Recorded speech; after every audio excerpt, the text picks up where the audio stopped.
नमस्कार स्वदेश न्यूज देख रहे हैं आप।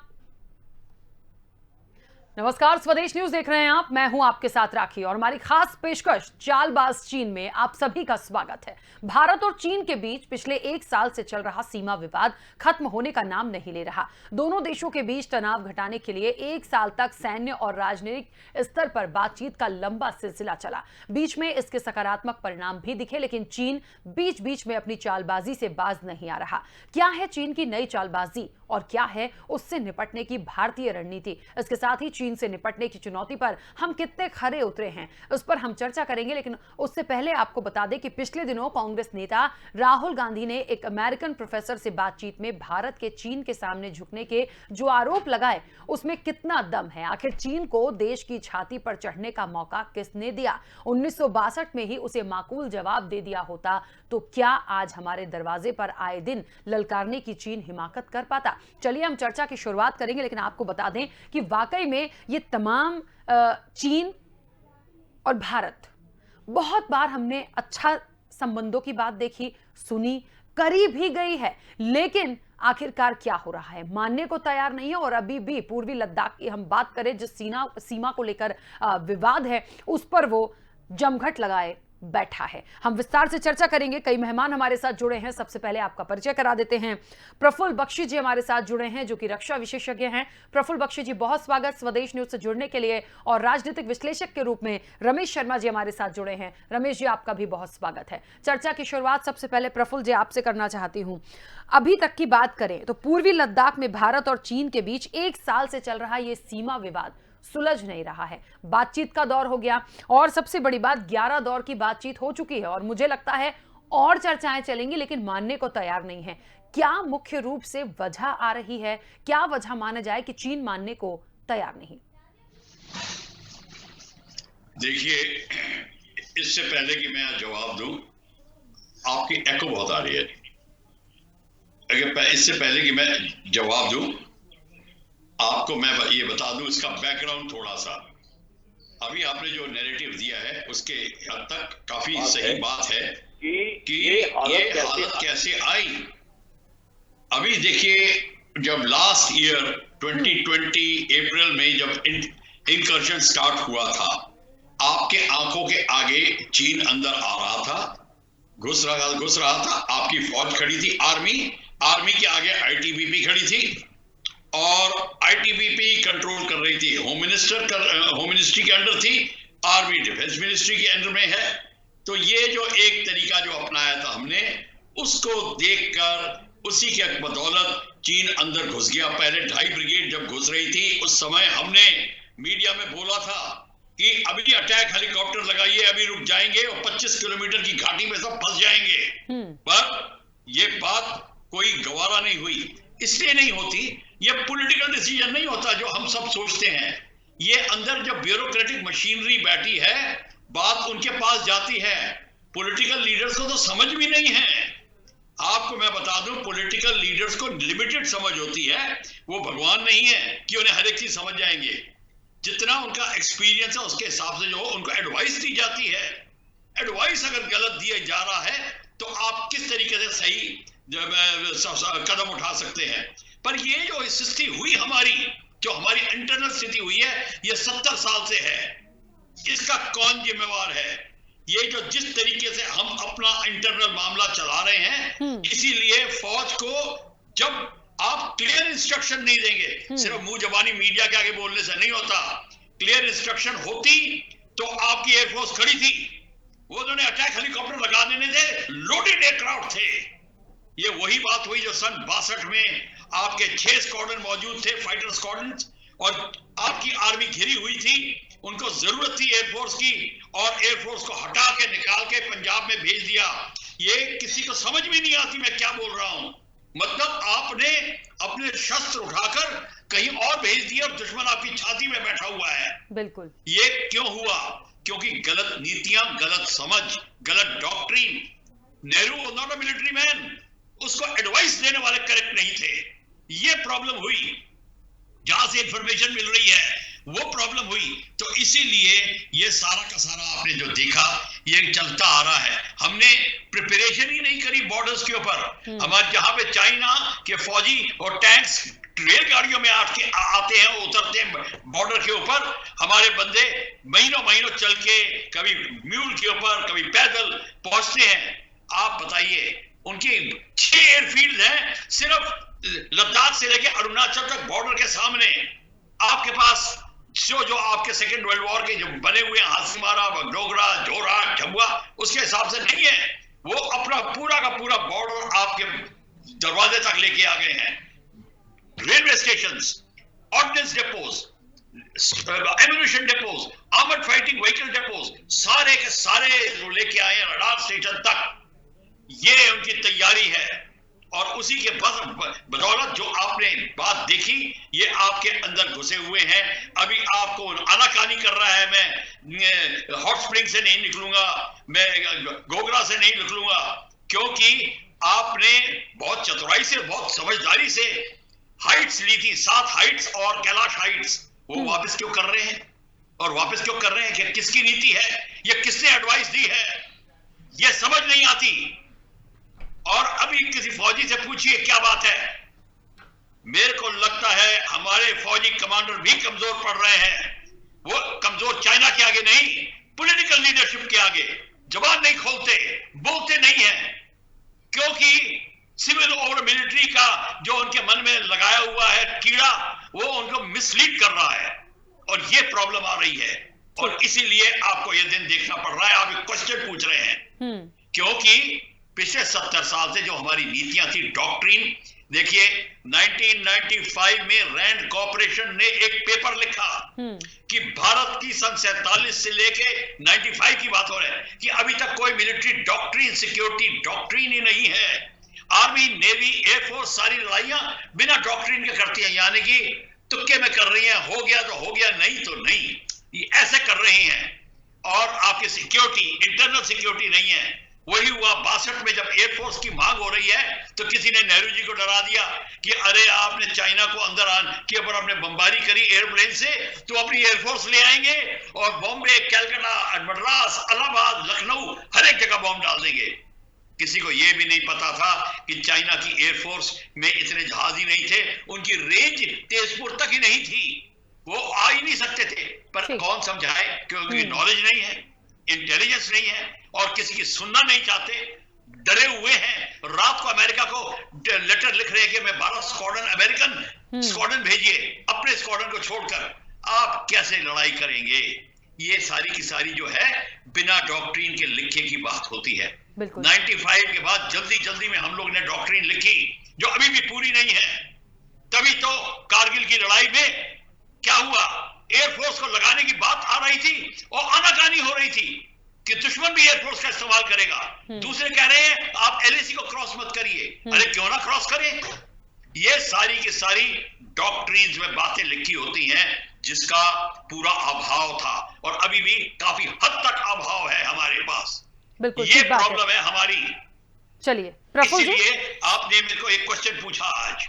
बिल्कुल, चलिए प्रफुल्ल जी वापस आती हूं मैं आपके साथ। हमारे साथ राजनीतिक विश्लेषक रमेश शर्मा जी भी जुड़े हुए हैं। रमेश जी, देख रहे हैं अब देश में क्या हो रहा है, और ये आज का मसला नहीं है। हम तो 1962 और उसके पहले की भी बात करें, लेकिन हम जब सीमाओं पर ये तमाम चीजें देखते हैं तो ये लगता है कि पहले ही, यदि जिस तरीके से प्रफुल्ल जी ने भी बोला कि कहीं ना कहीं एक रोक होती है, बांध दिए जाते हैं, कुछ तैयारी नहीं होती एंड मोमेंट पे। वाकई में ये आप सोचिए कि आपके सामने आपका दुश्मन है और आपके पास शस्त्र नहीं है, आप उनको कहीं और भिजवा रहे हैं। पूरा काफी अच्छा डिटेल में उन्होंने तमाम चीजें बताई हैं। वही स्थिति आज भी है। देखिए ना, 11 दौर की बातचीत हो चुकी है, बातचीत हो रही है, लेकिन चीन की जो हरकतें हैं, पहले सामने वो बहुत अच्छे से प्रेजेंट कर रहा है, बीच बीच में हरकतें करना स्टार्ट करता है, और अब तो उसकी ये जिद है कि भारत और चीन की जो सेनाएं हैं लद्दाख के पैंगोंग झील से पीछे हटी हैं, लेकिन तनाव वाले अन्य क्षेत्र, जैसे कि उन्होंने भी कहा कि चाहे मसलन गोगरा, हॉट स्प्रिंग, डेपसोंग घाटी और डेमचोक से,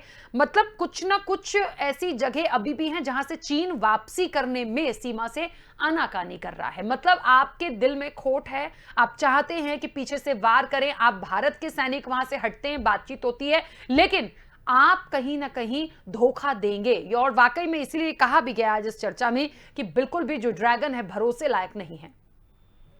देखिए, इसमें तो कोई शक नहीं कि चीन जो है वो भरोसेबाज नहीं है और चीन एक प्रकार से धोखेबाज है। ये धोखा न केवल उसने भारत के साथ किया है बल्कि चीन से जितने भी पड़ोसी देश उससे लग रहे हैं उन सब के साथ धोखा किया है। इस समय अगर आप देख लें तो ताइवान में उसने कोई 70-75 विमान भेज दिए हैं और अमेरिका ने अगर कहा तो उसने अमेरिका को धमकाया है। तो लेकिन मोटे तौर पर एक बात समझ ली, ये बात सही है कि आरंभिक दिनों में हमको शस्त्र की या जो तैयारी करना चाहिए थी वो हमने नहीं की है और इसके कारण हमको 1962 में नुकसान हुआ है। और मोटे तौर पर हिंदी चीनी भाई भाई का नारा जो है वो भारत ने नहीं लगाया था, वो चीन ने लगाया था, वो धोखा देने के लिए लगाया था। तो हमको तिब्बत के मामले में सतर्क हो जाना चाहिए थे, जो हम नहीं हुए। सियाचिन के मामले में सतर्क होना था, जो हम नहीं हुए। लेकिन कुल मिलाकर के अभी पिछले कुछ वर्षों से, पिछले 8-10 वर्षों से हम अगर देख रहे हैं तो कहीं ना कहीं भारत ने स्टैंड लिया है और 2014 के बाद तो भारत ने बहुत अच्छा स्टैंड लिया है। लेकिन फिर भी चूंकि वो 2 मामलों में हमसे 2 कदम आगे है। एक तो धोखाधड़ी करने में, 420 करने में, झूठ बोलने में, दगा करने में चीन हमसे 4 कदम आगे है और दूसरा कहीं ना कहीं वो शस्त्र की जो ताकत है उसमें भी वो हमसे आगे निकल गया। अब भारत ने जो तैयारी की है, शस्त्र की तैयारी की है कि हम उसके कहीं ना कहीं बराबरी में पहुंच सकें और पहली बार है हम उसको कहीं ना कहीं बराबरी से उसको जवाब दे रहे हैं, बराबरी से मुकाबला कर रहे हैं। ये ठीक है कि अभी 3-4 पॉइंट्स पर अभी पीछे नहीं हटा है, लेकिन कई जगह से वो पीछे हटा है और बाकी जगह भी उसको पीछे हटना पड़ेगा। और कहीं ना कहीं अभी जो भारत ने अमेरिका से ट्यूनिंग बढ़ाई है अपनी, पिछले दिनों उनके रक्षा मंत्री भी आए थे और जो बात हुई है, मैं समझता हूँ इससे कहीं ना कहीं चीन पर इसका दबाव बनेगा। और सबसे पहले जो भारत ने एक बहुत अच्छा काम किया है, कहीं ना कहीं अंतरराष्ट्रीय स्तर पर चीन के खिलाफ माहौल बना है। आज चीन और पाकिस्तान पूरी दुनिया में कहीं ना कहीं अकेले हैं। इस रणनीति के लिए अगर किसी को श्रेय जाता है तो भारत की मौजूदा सरकार को श्रेय जाता है। ठीक है, तो कुल मिलाकर के तो जितना नीतिगत फैसले ले सकते हैं भारत सरकार फैसला ले रही है और अच्छा फैसला ले रही है। अब ये सैन्य अधिकारियों को भी चाहिए, अगर फ्री हैंड दिया हुआ है, सरकार ने फ्री हैंड दे दिया है चीन के मामले में, तो फ्री हैंड देने का मतलब अब ये है कि अब सैनिक और सैनिक अधिकारियों को ही अपने स्तर पर काम करना चाहिए। ठीक, चलिए रमेश जी वापस आती हूँ। प्रफुल्ल बख्शी जी, आप कुछ कहना चाह रहे थे, अपनी बात रखिएगा एक छोटे से सवाल के साथ कि एक बात और हो रही है कि जिस तरीके से भारत और चीन के बीच पूर्वी लद्दाख में सैन्य जमावड़ा कम करने पर सहमति हुई कि हम अपने अपने सैनिकों को कम करते हैं, इसके बाद भी चीन की पीपुल्स लिबरेशन आर्मी यानी PLA ने भारतीय सीमा के पास HQ-9 और HQ-22 सहित अन्य मिसाइलें तैनात करके रखी हुई हैं। सबसे बड़ी बात यह है कि ये 250 किलोमीटर के दायरे में मौजूद लक्ष्यों की पहचान कर उन्हें नष्ट करने में सक्षम है। यानी कभी भी यदि तनाव बढ़ता है तो भारत के एक बड़े इलाके को क्षतिग्रस्त और नुकसान पहुंचाया जा सकता है। क्यों नहीं हटा रहे हैं ये, क्यों अपनी मिसाइलों के साथ हैं? और यदि ऐसा है तो फिर भारत को भी करना चाहिए। हम क्यों सहमति पर सबसे पहले एकदम अच्छे से और ईमानदारी दिखाने लगते हैं? देखिए, आप बिल्कुल जो कह रही हैं मैं वही बात कर रहा हूं। हाँ। मैं अगर चीन होता तो मैंने कब का कर दिया होता। ये तो मेरे को तो ऐसा दुश्मन कहां मिलेगा जो खुलेआम अपने देश में आने दे रहा है। मैं तो चीन की सराहना करता हूं इस समय कि अगर मैं चीन होता तो मैं यही करता। क्यों नहीं? चाणक्य नीति क्या कहती है? ये अच्छा बुरा, धोखा, पीठ में छुरा भोंकना, ये सब की सब कमजोर आदमी की भाषा है। ये हमारी भाषा नहीं होनी चाहिए। हमारा जहां फायदा है हम वो करेंगे। अगर चीन पे ऑक्यूपेशन करनी है करेंगे, ये हमारा रवैया होना चाहिए। वही चीन कर रहा है। और हमारे पास 7 हाइट्स आ गई थी, कारगिल कैलाश हाइट आ गई थी। क्यों हमने एग्री किया वापस करने को? ऐसी हमने, अगर हमारे हाथ से वो हाइट चली गई है और चीन ने फायदा उठा दिया है तो मैं तो इतना हताश हो जाऊंगा कि अपने सिर पर पत्थर मार लूंगा। ये हालत हो गई है। ये कैसे हो सकता है? तभी तो मैं कह रहा हूं कि जब फॉरेन नीतियां होती हैं तो हमें अपनी चाणक्य को वापस पढ़ना पड़ेगा कि फॉरेन नीति कैसी की जाती है। ये अच्छा बुरा कुछ नहीं होता इसमें। चीन को अपना भला पता है और चीन वही करेगा जो करना चाहता है। वो बोलेगा कुछ, करेगा कुछ। आपको किसने रोका है? कोई भगवान ने छाप लगा के भेजी है कि आप बड़े पवित्र हो? किसने कहा है आपको ये करने को? ये कोई हमारी नीति नहीं है। और हम शांति प्रिय हैं और ये है, ये किसने बोला? मुगलों के आने से पहले कौन सा राजा शांति प्रिय था? सब एक्सपेंशनिस्ट थे, सब अपने सीमावादी में सबसे आगे थे, सब अश्वमेध यज्ञ करते थे। ये हमारी संस्कृति का अंग है। ये कोई शांति वांति की बात नहीं है। ये शांति जब महात्मा गांधी ने जबरदस्ती सिखाई हमको, ये हमारे को बिल्कुल नहीं सूट करती, और यही हमको लेकर डूबी है अभी तक। और इसीलिए चाइना हमारा फायदा उठा रहा है। जब तक हमारे को अपना फायदा नहीं देखेंगे तब तक नहीं होगा। और दूसरी बात यह है, अब जब आपको पता चल गया आपकी कमजोरियां क्या है, ठीक है, चाइना हमने डिफेंस प्रिपेयर्डनेस में पीछे रह गए हैं, मानते हैं, हमारे भी प्रवक्ता भी खुद कह रहे थे रह गए पीछे हम, तो कोई बात नहीं। अब हमको जितनी जल्दी हो सके स्वावलंबी बनना है। हमारी पूरी डिफेंस इंडस्ट्री में हम कुछ नहीं बनाते, अभी एलसीए बनाना शुरू किया है। अभी 35-40 साल के बाद अभी एक गन अभी बनानी शुरू करिए, K9, और उसका भी कोरियन लाइसेंस प्रोडक्शन है। कोई इंजन नहीं बनाते, कोई टैंक नहीं, कोई गन, उसका एम्यूनिशन नहीं। कारगिल की लड़ाई में आप झोली लेकर जा रहे थे 155 मिलीमीटर शेल को, जो सोने के भाव बिक रहा था आपके लिए। ये हालत हमारी हो गई है क्योंकि हमने नॉन अलाइन, शांति प्रिय, ये ऐसे शब्द बोल बोल के अपने को ही कमजोर कर दिया है। खैर, जो बात हो गई पुरानी, उसमें हम नहीं गौर करते। अब आगे क्या करना चाहिए? आगे अब हमको अपनी पूरी नीति को दोबारा सामने रखना चाहिए। दोबारा हमें ध्यान देना है कि बॉर्डर पे हमें अब क्या करना है। ये जो अपनी जो बैक पीछे हटने की बात है, ना चाइना हटेगा ना आप हटेंगे। चाइना को वो जमीन नहीं जरूरत है, वो हट गए। वो दिखावे के लिए पेंगोंग झील के नॉर्थ में थे, दिखावा करके वो अभी भी ड्रामा कर रहे हैं। जो असली चीज है अक्साई चिन, 21 मीटिंग हो गई है आपकी और आप अक्साई चिन का नाम ही नहीं लेते। अभी तक हर एक कोर कमांडर की मीटिंग फेल हुई है, और वो कोर कमांडर की मीटिंग में कई बार तो आपके और कोई लोग बैठे होते हैं। ये क्या बात है? यही बात है, आपकी अंदर की नीतियां ठीक नहीं है, ऑक्यूपेशन डिप्लॉयमेंट ऑफ फोर्सेस ठीक नहीं है, होम मिनिस्ट्री की यूनिट बनाई हुई है। अरे आईटीबीपी इतनी शानदार फोर्स है, दुनिया की सबसे बढ़िया माउंटेन इन्फेंट्री है, उसको आर्मी के अंडर होना चाहिए। क्यों होम मिनिस्ट्री के अंडर में है? ये अगला टॉपिक होगा आपका, मैं उसकी सब सच्चाई बता दूंगा कि क्या बात है, हमने ऐसी नीति क्यों अपनाई, ये भी मैं बता दूंगा।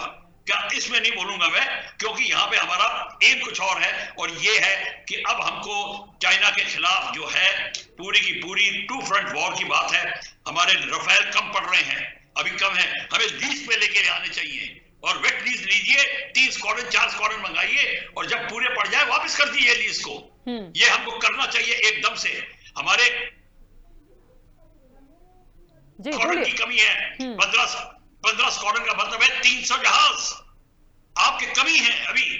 तो आप बताइए किस तरीके से हम अपने को इतनी खुश, कहां खुश हो रहे हैं, हम क्या कर रहे हैं? हाँ, इस गवर्नमेंट ने स्टार्ट कर दिया है, पिछले 6 साल में बहुत तरक्की देखी है, पर हमको 7-8 साल और लगेंगे। क्या 7-8 साल चाइना वेट करता रहेगा आपके लिए सामने? इसीलिए आपको विदेश नीति पे, अलायंस पे डिपेंड करना पड़ेगा, चाइना को प्रेशर में डालना पड़ेगा, और ऊंच नीच यहाँ पे हो रही है दूसरी कंट्री से, चाहे रशिया से, चाहे अमेरिका से, थोड़ा ध्यान देना पड़ेगा। अभी थोड़ा मनमुटाव हो रहा है अमेरिका के साथ, वो नहीं होना चाहिए। हमको हमारी डिप्लोमेसी को इस तरीके से हैंडल करना है कि वो ना पैदा हो। रशिया पाकिस्तान के साथ मिलकर एक्सरसाइज करने लगा है, क्या बात हो गई है कि वही रशिया जो हमारे साथ था अब पाकिस्तान का हो रहा है। बिल्कुल, ये अजीब बात है, हमारी फॉरेन पॉलिसी में गड़बड़ है। आप करेक्ट आदमी को फॉरेन पॉलिसी में बैठाइए, अगर कहीं कमी है तो आप एक्सपर्ट्स को बुलाइए, उनको ट्रेनिंग दीजिए। ये ठीक नहीं है बिल्कुल बात। आप हर जगह हमारी फॉरेन पॉलिसी में मार खाइए। नेपाल हमारे खिलाफ, भूटान हमके खिलाफ, म्यांमार तो खैर वो दबरा है, इसलिए बांग्लादेश कोई आपका यार नहीं है, हर जगह चाइना के बेस है। श्रीलंका, मालदीव और पाकिस्तान की बात ही मत करिए, वहां सबमरीन बेस बन गया है गदार। 12 महीने 24 घंटे की रोड बन गई है, काराकोरम हाईवे, जो बिल्कुल आपके दौलत बेग ओल्डी से 13 किलोमीटर दूर है। तभी हमको दौलत बेग ओल्डी की रक्षा करनी है, अक्साई चिन खाली करवाना है, खासकर गोगरा और ये जितनी हाइट से ये सारी की सारी हमको लेनी है। किसी भी हालत में लेनी है, और चाइना हमारे को रोक रहा है, चाइना लेना चाहता है। बिल्कुल, वापस आती हूँ बहुत जल्दी से। रमेश शर्मा जी, एक बात तो है, जितना हम प्रफुल्ल जी को भी सुन के समझ पा रहे हैं, एक बात है कि देखिए दूसरी जो कंट्रीज हैं, हम चाइना की बात करें, चालबाज चीन हमने तो नाम ही इसलिए दिया कि बहुत अच्छे से मीठे हैं, बात कर रहे हैं, और लेकिन अपनी तैयारी भी पीठ पीछे रखे हुए हैं कि कब अटैक कर देंगे, पहले पीछे हटते हैं दिखाने के लिए आप 2 फीट पीछे, उसके बाद एकदम से अटैक। भारत के लोग और भारत की जो सेना, हम सेना पर सवाल नहीं उठाएंगे, लेकिन हाँ, हम क्यों कहीं ना कहीं कम आके जा रहे हैं। देखिए, आज हम उस स्थिति में हैं, हम लड़ सकते हैं, मुंह तोड़ जवाब दे सकते हैं, बहुत सारी चीजों को लाया जा रहा है, लेकिन राहुल गांधी ने भी अभी बीच में एक बात करी थी अमेरिकन प्रोफेसर से बातचीत के दौरान। उन्होंने कहा था कि चीन के सामने भारत थोड़ा सा झुका है और उतना उत्पादन में भी कम है, बहुत सारी बातें बोली थी। हमने भी ये मुहिम पहले उठाई थी और ये बात रखी थी कि हमको बाइकआउट करना चाहिए। कहीं ना कहीं से देखिए, अर्थव्यवस्था के रूप में आप तोड़ोगे, कमर तोड़ोगे, तभी तो आगे जीत पाओगे। और सीमाओं पे तो कोई आर्थिक व्यवस्था नहीं होती, सीमाओं पे तो सिर्फ गोली चलती है। जब वो मारने से नहीं चुक रहे हैं तो हम क्यों चुपचाप खड़े। देखिए, मोटे तौर पर यहाँ दो अलग अलग बातें हो गई। राहुल गांधी जी ने क्या कहा वो तो वो जाने, और उनकी बात को कौन गंभीरता से लेता है वो लोग जाने। लेकिन कुल मिलाकर अगर हम देखें अपने 70-72 साल के इतिहास में, उन 70-72 साल के इतिहास में चीन कम से कम 1 दर्जन बार आगे बढ़ा है, और उसने 1962 के युद्ध को तो छोड़ ही दीजिए, वो 1 दर्जन बार आगे बढ़ा है और कभी पीछे नहीं हटा। ये पहला मौका है कि चीन भले ही दिखावे के लिए पीछे हटा हो, उसने 3 चौकियां खाली की हो, लेकिन चीन पीछे हटा है। ये कहीं ना कहीं सरकार की जो सामरिक शक्ति है, सरकार की कूटनीति है, सरकार की रणनीति है, ये उसको श्रेय दिया जाना चाहिए। दूसरी बात, निश्चित रूप से हम कहीं ना कहीं हथियारों की दृष्टि में, सामरिक दृष्टि में चीन के सामने बहुत कमजोर थे, लेकिन पिछले कुछ वर्षों से हमने उसके मुकाबले पर आना शुरू किया है, तो मोटे तौर पर अब हम आ रहे हैं। एक बात। दूसरी बात, सेना को अगर फ्री हैंड दिया हुआ है, मैं तो सेना पर सवाल उठाऊंगा, मैं राजनीति पर सवाल नहीं उठाऊंगा। सेना को अगर रक्षा मंत्री ने कहा है कि आपको फ्री हैंड है, तो फ्री हैंड है तो फिर सैनिकों को चाहिए। वो बेमतलब राजनेताओं पर आक्षेप लगा करके, अपनी गलती छुपा करके, अपनी कमजोरियां छुपा करके पीछे ना आता है। तो कहीं ना कहीं जितने अटैकिंग चीन के सैनिक हैं, उतने अटैक हमारे सैनिकों को भी करना चाहिए। ये दूसरा एक और बिंदु आता है। तीसरा बिंदु आता है भविष्य की रणनीति का।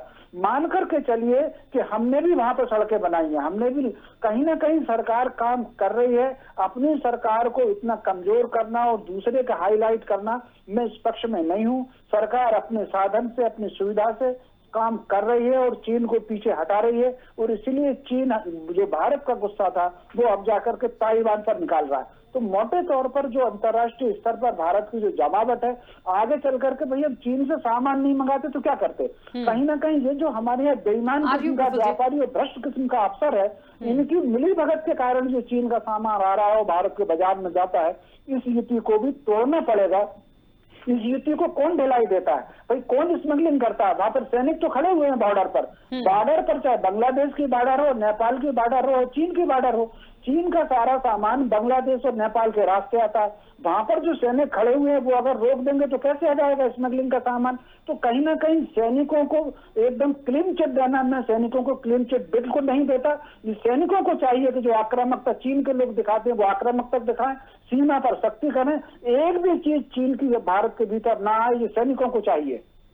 बिल्कुल, चलिए, क्योंकि समय की सीमा है, बहुत जल्दी से प्रफुल्ल जी अपनी बात रखिएगा, कुछ कहना चाह रहे हैं। मैं ये बात कहना चाह रहा हूँ, हमारे प्रवक्ता कह रहे थे, मैं बात मानता हूँ, पर सैनिक का मतलब जरा क्लियर कर दें, ये आर्मी नहीं है, ये पैरामिलिट्री होम मिनिस्ट्री अंडर में है।